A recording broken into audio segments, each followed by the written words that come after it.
You're going to find out about a Muslim that was raised from the dead in the morgue. Guess what he believes about Jesus now? He developed a deadly disease. Tell me about that, Nasser. I got very sick, and it started off with blisters on the side of my neck. And by the morning, it had grown to blisters half inch in size on the side of my neck. They examined me and they said that his immune system has shut down. This is spreading across his body. We can't do anything about the hypothermia because the brain had cooked itself, and they said I would probably be dead by the morning. You hear this horrible report. Yes. You're a Muslim. Yes. Did you prepare? What does a Muslim think when he gets a death sentence? Like, Allah is not a healer. Muhammad is not a healer, so we don't turn to Allah to heal us. We assume that we're going to die. But I was afraid of death, Sid. I was petrified of death. Why? I didn't know what was on the other side, but I was afraid of it. And the very people that I had my faith in, my trust in, were those doctors. And they had just given up. What do you do when the people you got your trust in have given up on you and left you to die? In fear, I cried out. I said, God, if you're real, don't let me die. That's what I cried out. Muhammad didn't come, Allah didn't come, but that night, in that room, there appeared a figure at the end of the bed. And this person... Wait a second. Had you ever seen something supernatural like this before in your entire life? Never. This is your first time? Yes. Okay. Now there's this figure. Yes. And are you scared? What's going on? No, not at all. I wasn't scared at all. In the middle of the night, I see this figure at the end of the bed, and it was the outline of a person with light radiating from them. I couldn't tell you the way the face looked, but all I could see was this outline of a person with light. Now, I knew it was Jesus. These people come to me and they say, but you're a Muslim. Muslims don't know Jesus. Oh, yes, they do. If you read the Quran, Jesus is mentioned many times as a good man, as a healer, as a prophet. Even his birth is mentioned, and that he healed people. But the main thing I understand about Islam, they say God has no son. I mean, exactly. Look at the mosque when they have it right on top in Jerusalem. That's right. He has no son. Well, this person that appeared said two things.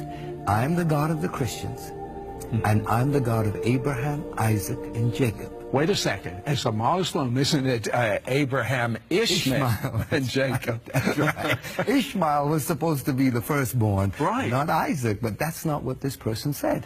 Abraham, Isaac. So to me, it meant a whole lot. But even more astounding was that the next morning, the same doctors walked in and they said, we don't understand what's happened. It is a miracle. It has gone into remission. Instead of spreading, they are starting to decrease. Now, when they said that to you, what did you think? I said, look, I don't know what to tell you, but there was a person. You told them? Oh, they're going to put you in a mental ward. I told them there was Jesus here, and he healed me. And a Muslim saying that, they're going to put him away. They didn't believe me. And that became a test case in the city of Toronto. Why is this man alive? In fact, they said it's gone into remission so much, you can go home now.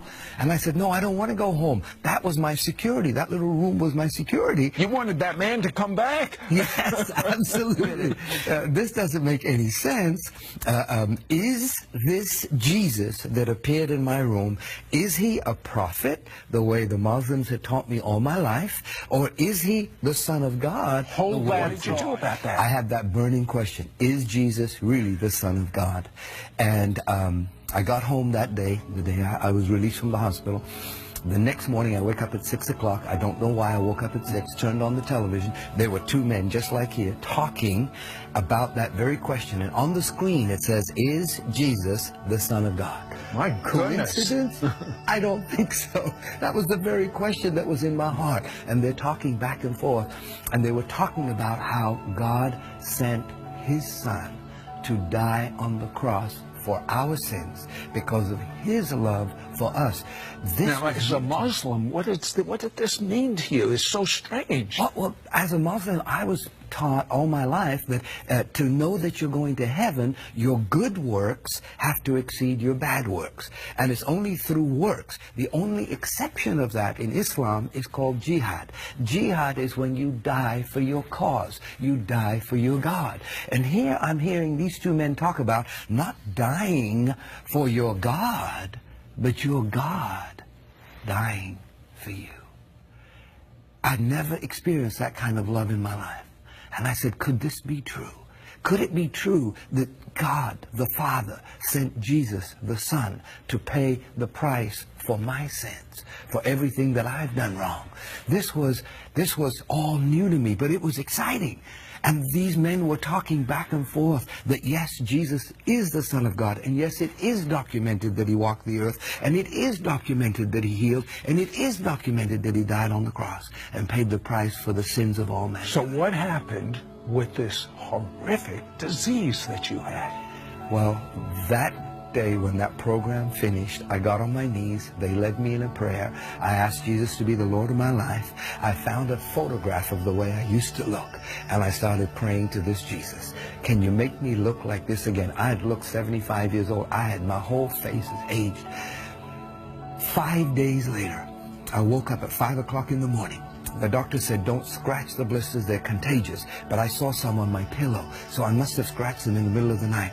I got out of bed, stood under the shower, said for an hour and a half, every single blister from the top of my head, my face, my ear, my neck, my shoulder, fell. And the skin was red like raw meat. And the doctor said I would have white blotches. But as you can see, there's no blotches.